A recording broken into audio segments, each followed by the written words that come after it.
As I became immersed in European culture, I soon realized that beneath me lied a past of devastation. World War II was a time of calamity and tragedy in Italy, and slaughter was also seen far from the battlefield. Many innocent civilians were executed in retaliation for partisan attacks. Today, a reminder of stolen lives remains at my feet, along with the memories of those who have fallen before me.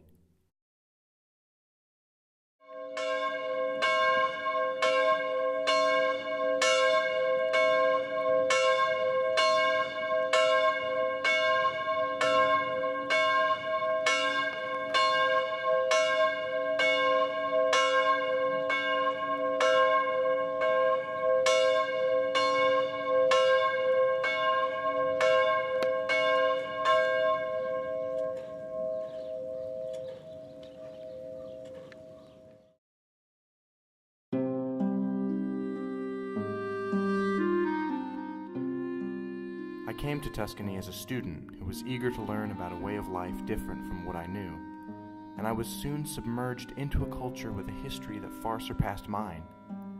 I found the visible evidence of the centuries that came before me to be overwhelming. I could barely fathom the idea that I was in a place that experienced so much history firsthand. As an American, I then became curious as to how my perception of a commonly known historical event differed from those who lived in a place that possessed such a large past. I wanted to get some sort of idea on how such a large history plays into a culture, and how the people hold it in their lives today.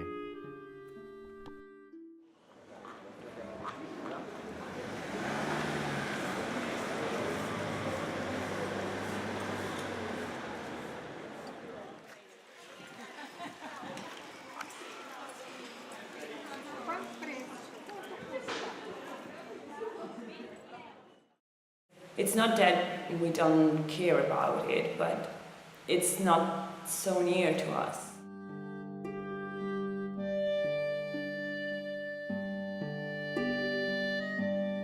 The main problem of the partisans and the resistance was that you start fighting people you knew. I mean, it was like half of the town was enrolled in the army and the other half was fighting it.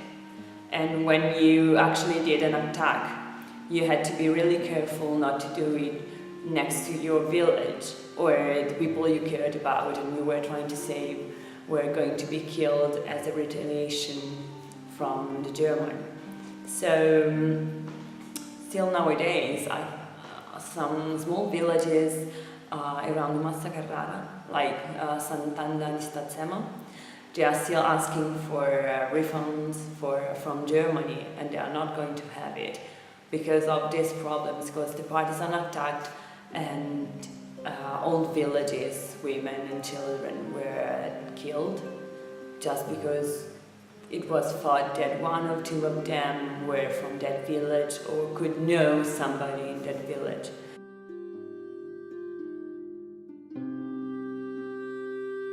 I had a babysitter when I was 2 or 3, and she told me that she lived up here in one of these houses in at the top of the hill, and she could escape from her house during a bombing using underground tunnels, which led to the fortress, and she, like other people, could leave the houses like this because these tunnels are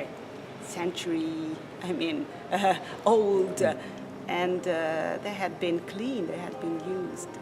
So yeah, every stone here has got a story to tell. It is different, yes, okay.